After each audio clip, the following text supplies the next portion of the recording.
I'm Josh Oskowski. I'm Joe Simon. Welcome to the J&J Show, episode 12. perfect. So we've hit a dozen. Sounds like a It lot. didn't even take 12 months. Well, our next show will be a baker's dozen, right? That's true. That's true. But who's keeping track? That's true. Well, welcome. We don't have a guest this month, so you're just going to listen to Josh and I ramble on about whatever it is we decide to ramble on about today. Yeah. It's a throwback to some of the earlier podcasts, but I think it is timely. And this is probably something I think we perhaps did in preparation for tax time, but it's helpful to revisit the comings and goings of the firm. We changed a couple of our offices around. We're introducing some new faces. I think some new names have come up on emails and documents, so it may be additive to talk about, who the members of the team are. We're getting ready to make some changes to our model portfolio. We'll talk a little bit about that as well. And anything else that comes up. Yeah. So more administrative, operational, now that tax season is over, if you're on extension, there are a couple things to talk about there.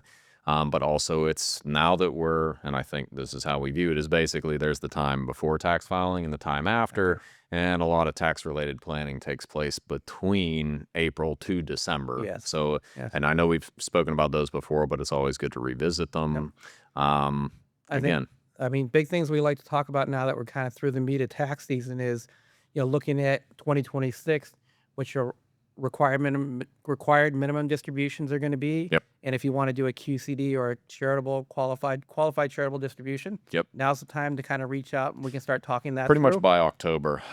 Because, and many people already know this, but it's not when you do the distribution, it's when it gets cashed. So we typically try to say basically October 15th is the latest you'd want to do one, particularly because if it's being done via check and the charity receives it and they don't cash it until after the new year, by right, it's part of 2026. Now, to your point, it's 26 now, so I guess it'd be part of 27, as you said. Sometimes we can fix it. Often we can fix it, but we don't really want to end up in that situation. Why take the chance, right? Yeah, it can be a little bit problematic. Especially if we can be proactive about it. So those are things I really want you as the client to think about over the next few months coming through the summer. Well, let's get those things settled. Or at least, if you don't want to do it right away, but you kind of know, hey, I'd like to do it in October, November, let us know. We can set it up to happen then as well. Same thing with the RMD, right? You may not want to take it out. You may not want to take it until November, but we can get that set in place so we don't have to worry about it and it's done. And the QCDs, again, one differential in that, just thinking about all the options, is if it's a large enough charity that accepts bank transfers, then okay, we can pretty much run that out to November because we know that they're going to get it immediately. But one important date to keep track of each year is if you're trying to do something for the calendar year, December 5th is typically the last guaranteed processing day at LPL. Not every firm works that way. That is how LPL works. Is anything received past December 5th is not guaranteed to take place in that calendar year. That, of course, goes into when we're talking about, as we always do, Roth conversions. Roth conversions, And Roth conversions, we can start having the conversation right now, but typically we start addressing those in the third quarter. That's a good time to talk about them. I like to get them done, unless there's an opportunity from a market standpoint. I like to get them done right around October, mid-November. That gives us plenty of time to get a process before that date in December. But, we'll start talking about that and having those meetings and run through those numbers probably towards the end of the summer. And I would say the third to kind of round that out, at least on my list, is if you have RMDs, we talked about QCD, you can of course always take it as cash. That's straightforward. But if you don't want to take it as cash and you're not going to donate it, you want to transfer securities, just bear that in mind, because if you really want to do that and you say, oh, well, I'll let them know, come October, you may not have much RMD left to do. So if your intention was to transfer securities, you probably want to let us know that sooner, because unless we're going to transfer or distribute more than your RMD, your budget of your RMD is only ever getting smaller as the year goes on. Unless you do say a one time or you do it just at the end of the year. But just be cognizant if you're thinking about that donation or you're thinking about transferring securities, the amount of money inside your RMD budget is the biggest at the beginning of the year and the smallest at the end of the year. Also, if you think the market's going to grow, right, or continue to grow throughout the year, well, let's get it taken care of earlier. Get it out of the traditional IRA, which is the worst tax treatment, into a better tax treatment of a non-retirement account. So looking at it from that standpoint, the earlier you get it done, the better off you're going to be. some super quick hit ones, beneficiaries. Yep. If somebody got married or, you're changing beneficiaries on anything, now's as good a time as any. If you're putting that non-retirement account in the name of a Yep. trust, if we need to do that, if you're going from single to joint, if you're going from joint to single, any of those sort of administrative and registration changes. Talking about account types, Yep. we are into, and we probably sound like broken records on this, but the movement from old school brokerage accounts to advisory accounts and being a fiduciary. And most people probably heard why that's important now, but fiduciary should realistically be Yeah. the bare minimum. But what that does mean is through 2026, 2027, people will most likely end up with fewer accounts Yes. and most likely fewer holdings. Because when we talk just tactically, some of the investment strategies and the advisory platforms are by and large, sometimes 2 times as good or attractive as the brokerage I'll tell you, equivalent. that's what most of our clients want is actually one of the things I've been hearing is, hey, do we need this many accounts? Well, no, we can start consolidating them. And that's Yep. going to happen through this process naturally, which is, I think, going to be a good thing. Yep. If you're a banknote investor, then you have banknotes coming Yep. due. When they come due, of course, there's a big difference between coming due and non-retirement versus an IRA or a Roth, but we'll say retirement versus non because of tax ramifications. But all else equal, e-advisory strategies, whether it's model portfolio, notes, what have you, are tending to be more attractive. Oh, yeah. Which means a long-winded way to say when a note comes due, there's a fairly good chance the next action we take with it will be on the advisory Advisory side, platform. yep. Same thing throughout the year, we'll be reviewing annuities. Yeah. If we have an annuity, why do we have it? Does it make the most sense? Is it the most efficient one? Or do we even need an annuity? Because that's been coming up a lot more of, well, why do I have this? Yeah. Let's talk about that. Well, and that's one of the things I'm seeing, right? Obviously, you all know most of our clients are federal employees, right? Mhm. Well, they have 1 or 2 pensions, right? They've got Social Security and they've got, their TSPs, which have become pretty significant in size. So they don't need the guaranteed income. Yep. So I think that as we go on, we're seeing less and less of, use or a need from that within our practice with our clients. Absolutely. And how much is the income need actually? Because say you went into one 10 years ago, your assets are probably a lot larger than they were then. Well, maybe the distribution rate at that point in time was 5, and now you only need a 2% well, that's distribution kind of rate. that's what I'm hearing from clients as I sit down is like, hey, you know what? When I purchased this annuity 10 or 15 years ago, I didn't have the assets that I have now, right? And I felt more comfortable having some sort of guaranteed income there for me and my spouse. Yep. Well, now I'm at a point, well, we don't need that anymore. So, and again, as we talk about it, there's a cost to doing annuities, right? Certainly. They're not inexpensive. You're paying for that income benefit. So, our clients are at the point where I don't need the income benefit, so I don't need to pay the cost anymore. Yep. So we're making those changes. Yep. Whether it's retirement, non-retirement, as many people probably heard, a little more nuance to that around the tax side. If you're an annuity, probably need to stay in an annuity strategy to protect the tax treatment.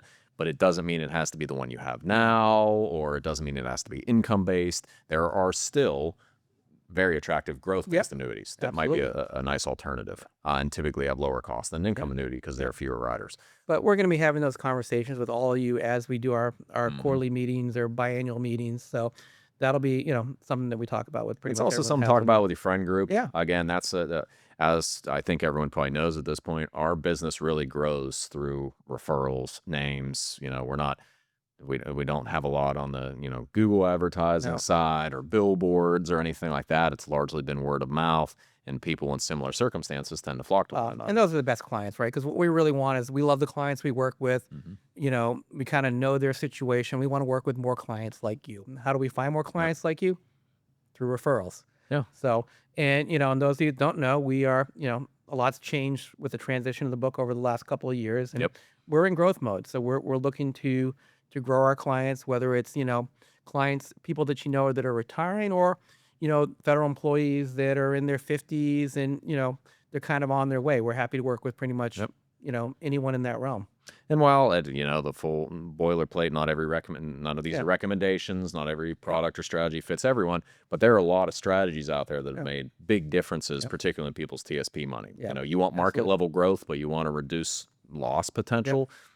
Good option to do that. Something, anyone that comes in talks to us about that. You have TSP millionaires. That's a very important threshold. You might want to add some more downside protection to that now. Let me put this out there though. because our main client base is federal employees, it doesn't mean we only work with federal employees. So if you've got We do friends not. or family that are non-federal employees are looking for help, we're more than happy and willing to work with them as well. So Yep. If they're still trying to grow their assets or grow their nest egg in an efficient, my buzzword, efficient way, undertake less risk to do that. As I think people probably know and have been able to tell over the past few years, we're more dynamic than many advisors. We stay on top of what's changing. We talk about why. I like to think we're rather transparent about that thought process as well. So again, organic growth is our goal. Just if you don't know if someone's a good fit or not, that's okay. Yep. We'd still gladly speak to them. Have a conversation with them, right? And then we'll find, and that's really, we've talked about this. Anyone that you refer, we have an initial meet and greet conversation. And really that's what the focus of that is for, is to essentially establish, hey, are you a good fit for us? And quite frankly, are we a good fit for you? Yeah. So through that conversation, we'll determine that. And if so, then we'll take the next steps. Yep. So that's philosophical, Yep. and that's a little bit about the business, how we grow, et cetera. But there's also been some, I'd say, operational changes. So as you may be able to tell, we're in a different studio because the studio is in our current headquarters office for the DMV area. Very exciting stuff, right? Yes. So we have a DC headquarters now. We're actually filming our podcast out of there. Hopefully pretty soon we're going to have a nice, cool J&J sign up It'll there. have other people's pictures. Yep. The most attractive people we can find. Exactly. But our names. But our names, that's all that matters. Yeah. So that's exciting. We're excited to have, and we're going to invite all of our clients to come out and check out the new office. It's going to be an open house. I'm thinking May, early June. Correct. Somewhere in there, because while you can't tell here, you can tell we don't have a sign. We don't have any walls painted other than eggshell white. We gotta see the place up before we invite you here. Yeah. Definitely not my strong suit, more so yours. So we'll want to have that taken care of. But that will be an open invite to anyone we work with. Now, we understand for some people not wanting to drive 4 hours to Tyson's Corner is fair and reasonable. But you're always welcome to come. Everyone will be invited to that. It'll showcase our space here because it is a dedicated space for us now. It's no longer shared. It's just ourselves. For those of you who can't make it out, we're actually going to put together a office walkthrough to give you kind of a virtual tour of the office. So that'll be up probably in the next 30 days as well. As well as some driving of how to get here. Actually, I've gotten pretty good comments back on that. So we've put together a video on how to arrive and get to the parking garage, and clients that have watched it said it's worked out pretty well. So made it easy. So I've got positive feedback. If we ever need to update that, I'm more than happy to have somebody else do it. But nevertheless, so location, of course, if you're coming out here, there's the mall, there's a million restaurants. So by all means, it is near the Greensboro Metro stop. I know some people have asked about that. It's just up the hill. Solutions Drive is the little street. But basically, for anyone looking at a map top down, we fall between basically Technology Drive and Greensboro Drive. Well, that's the overwhelming response I've gotten from clients. Like, hey, I'll come up to Tyson's. That I'll pair that with going out to dinner or hitting the Galleria, do a little bit of shopping. So it's actually worked out pretty well for most people. And that is where basically our footprint is relocated, other than yourself being the traveling guy. So that's something come up as well. So we might want to talk about all the different offices or places that we meet, right? Because referrals and prospects also ask this question. So let me go through the list, and I'll know this better than Josh because I'm the one that goes out to all the different locations. So let's start north, right? So as far north, at least for the DC branch, right? We do have obviously offices in Pennsylvania, but for the DC branch, we start in Towson, Maryland.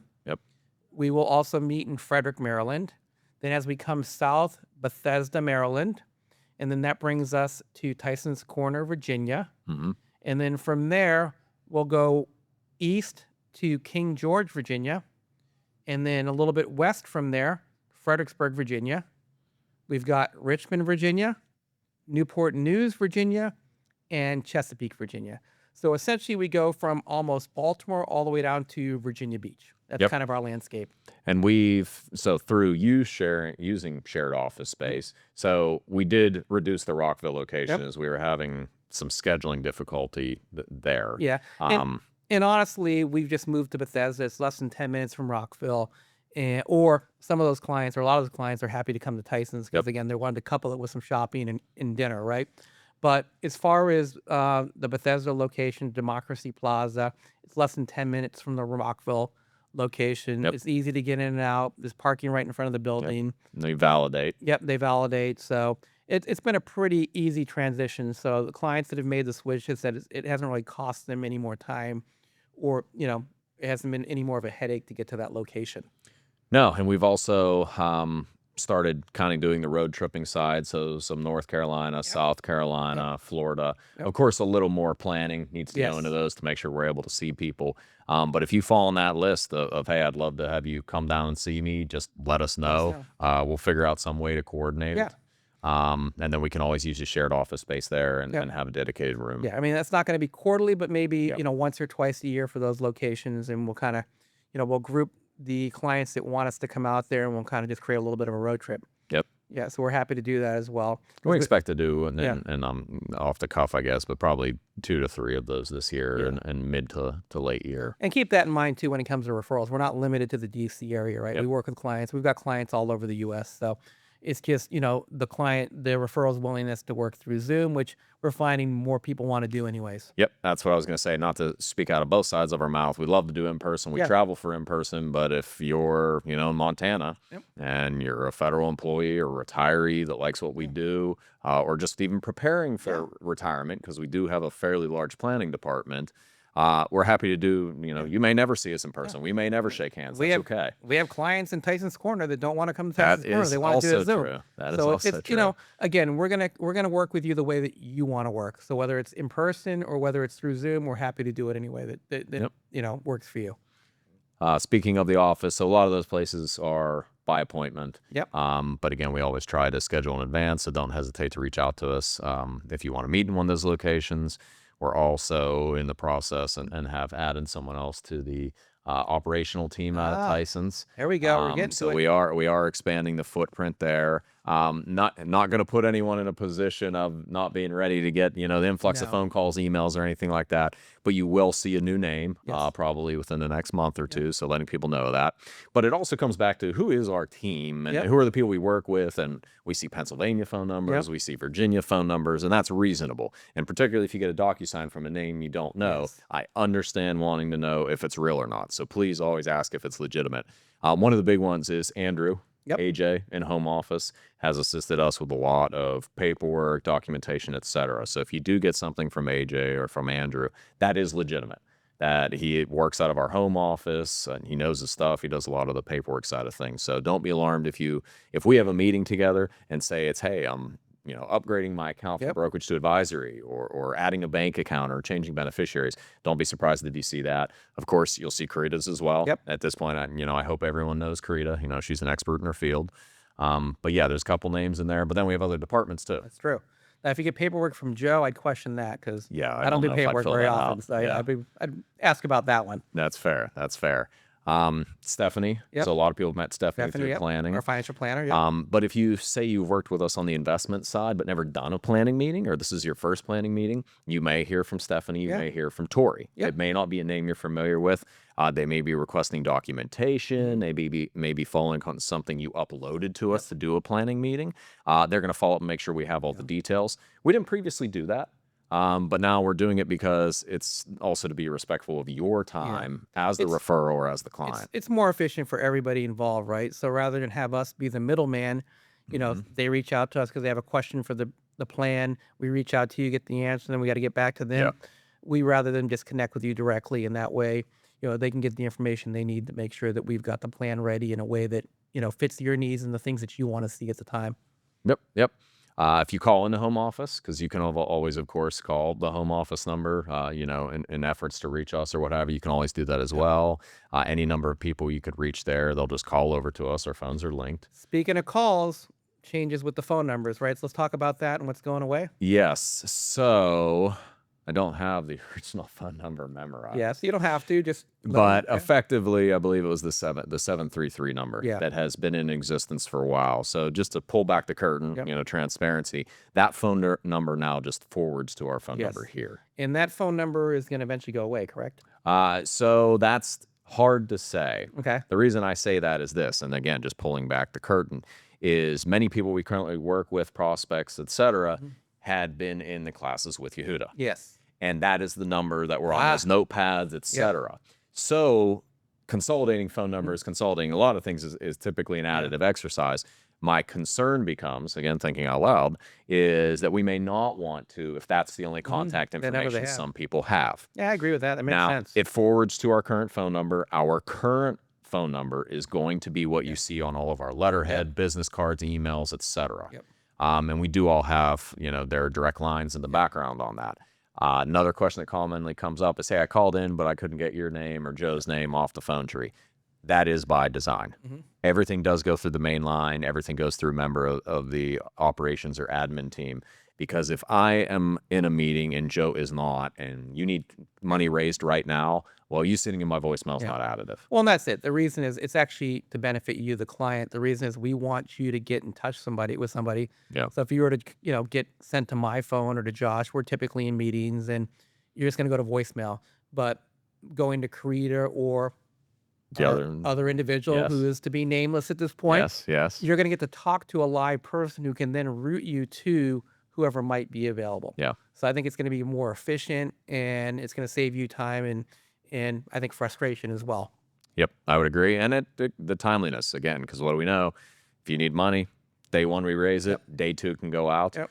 It's potentially worth going through the ways to transfer money ever so briefly. Again, just as a refresher, wires are not the usual. Yeah. If you're going to transfer money, it's typically done via ACH, which can be done on margin or not on margin. Can I get an we'll ACH ignore that. tomorrow, Josh? Can I call you today? You cannot. You cannot get an ACH. You can does get that an work? ACH processed tomorrow, but you're probably not going to see the money Can for you go 3 through the days. timeline then? Yeah. So we'll start with availability of capital. Perfect. If you're able to log into your account and see you have cash, okay, that knocks 1 day off the process because you already have the cash necessary. If you don't have the cash, but you have margin, it's about the same thing. That means we do not need to raise money overnight. If you don't have cash and you don't have margin, then we got to raise the money, which means it's going to be available tomorrow. So that's first day on there. If you need an ACH, and it's not a popular answer, but it's a true one, the timeline, it depends. Yeah. It depends on how quickly your bank processes it and the time of day where we get it. 2 o'clock Eastern is where we start to get into the gray area of whether we can process it in that day or not. After 3 o'clock, it might be processed the following day. So what you're saying is just because we process the ACH today doesn't mean that your Correct. bank is going to take it. Correct. And we have had some local banks that see it next day. Yep. We've had some local banks that see it basically 2.5 days later. We can't promise what that's going to look like because LPL pushes the money out.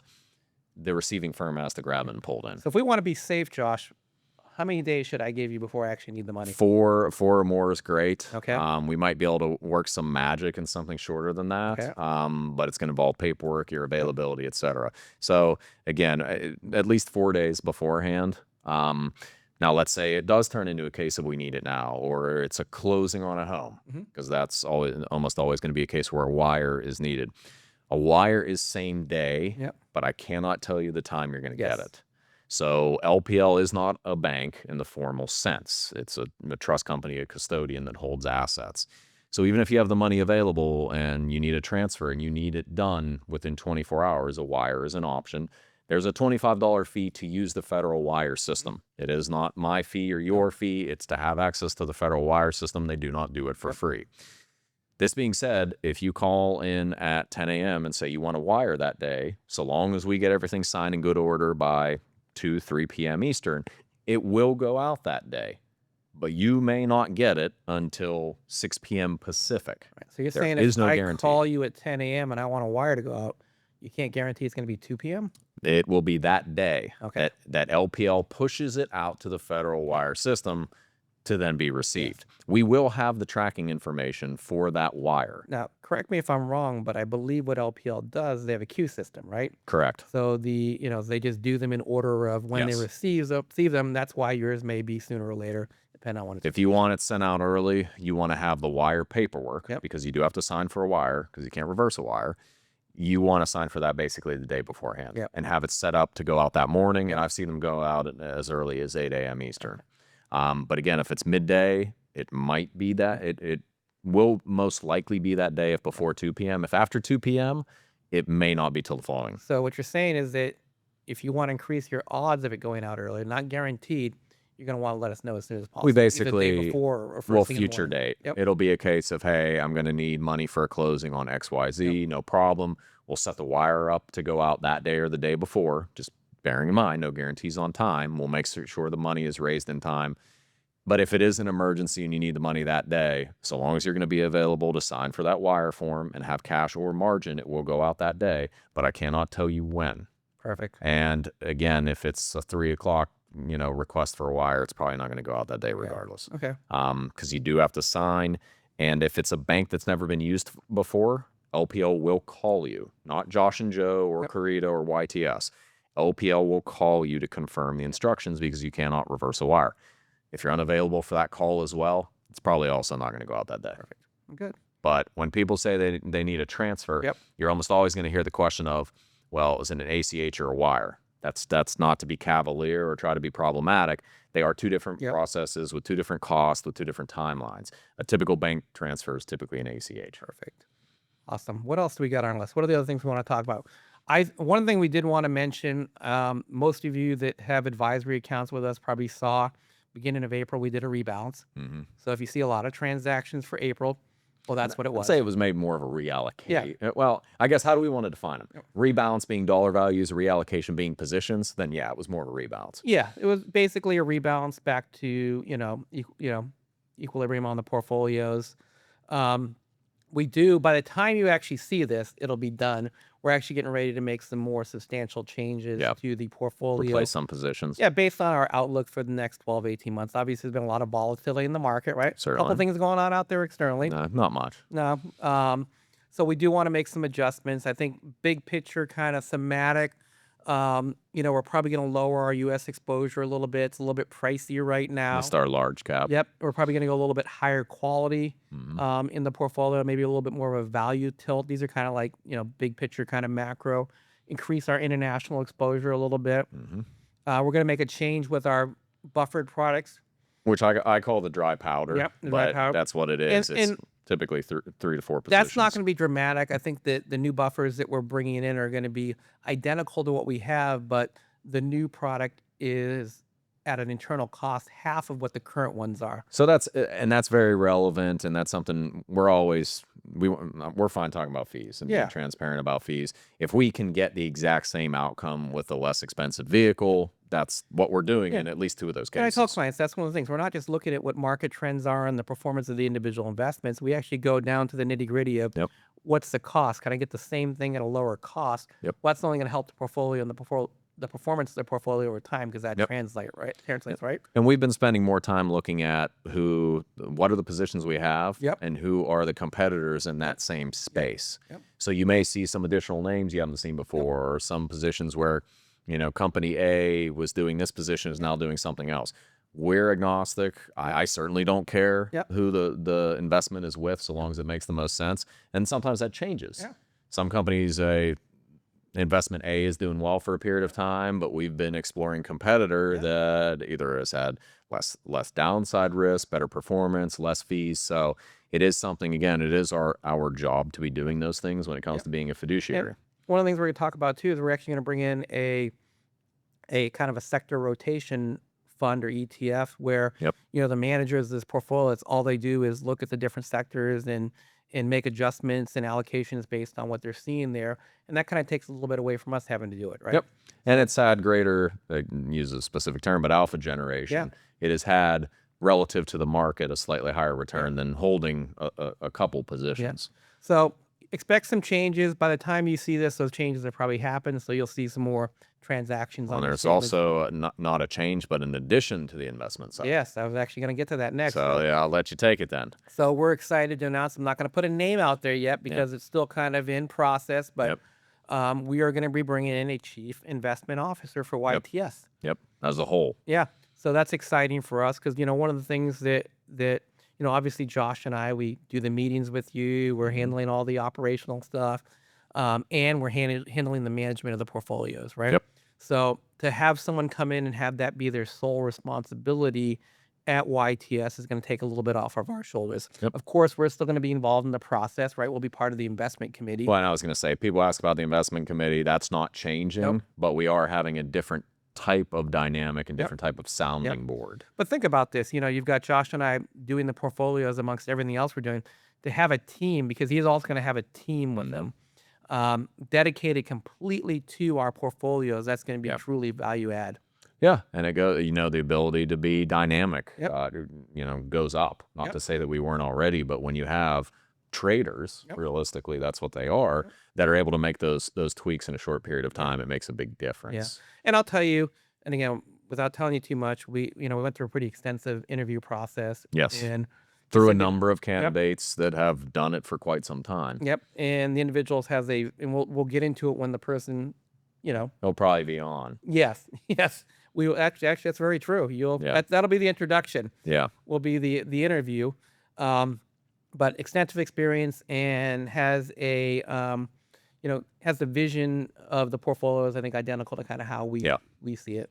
Which, much to your point, that makes the disclaimer of when he comes on, there probably isn't going to be a big change in the I mean, portfolios immediately. You've already given away half the bag. We kept saying he, right? So He or she, he or but she, I think in this exactly. circumstance, it'll be he. There we go. But there aren't going to be any large changes, nor should they be. And No. that was one of our big questions through this interview process, including in person and remote, of, should you be the person that comes in, or are you immediately going to make changes? And to be frank, the answer needs to be no. Yep. So if anyone had an answer of, well, here's what I think we're going to do, that person isn't necessarily interviewing anymore. Well, and I think what it's all going to provide to you, the client, is a lot more information, right? Because that's one of the things that we establish is there's going to be, a lot more information flow about how we see the markets and where Yep. we see opportunities. Where, I mean, it may be, a weekly kind of short, kind of blog on what's going Yep. on, and then a monthly larger kind of How it outlook and then pertains quarterly. Yeah. to your portfolio. Yeah.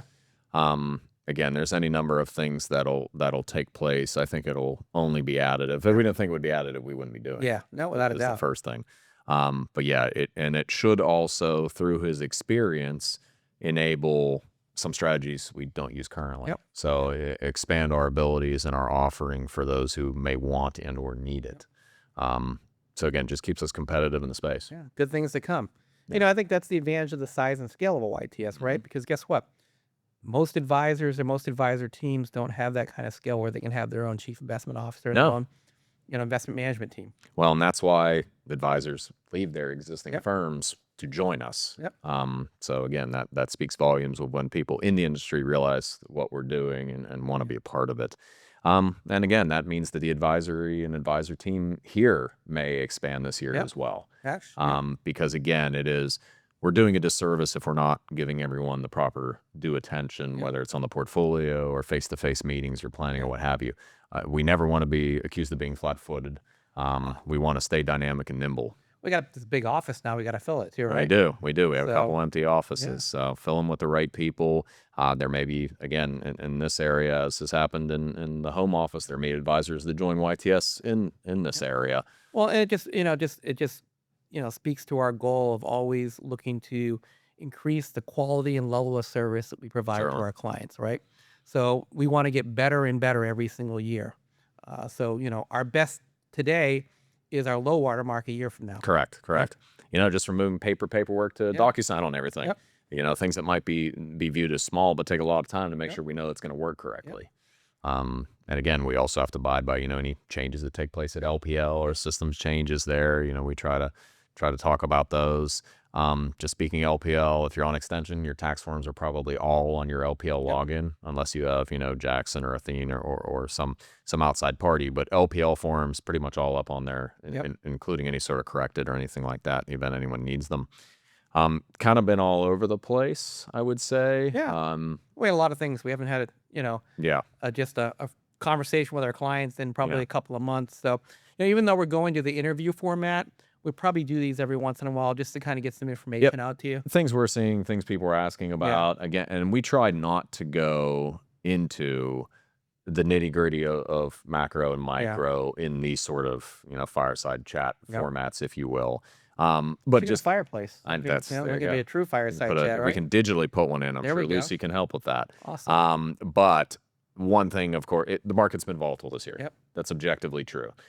The biggest thing I would say, and you can feel differently, I don't think you do, but our expectation was for volatility for this year. Oh, absolutely. Could we pinpoint what the volatility was going to be? Did we think it was going to be based on bombs being dropped? No. But we did expect volatility.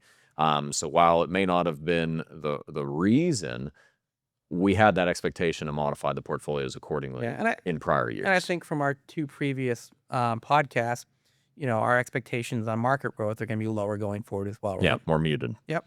So that's kind of what we see. But if we're wrong, our vehicles implement leverage. They implement stated rates of return in excess of market I'd average. be happy to be wrong, right? Yeah, if we're wrong, that's great. Yeah. We want to be wrong, but if we are right, the magnitude of that is greater. But again, and we've talked about this, we build an all-weather portfolio, right? Yep. So if we're right, if we're wrong, and the markets just continue to rise, well, we Reap have the benefits of that. Yeah, we've got the benefits of that through our leverage, right?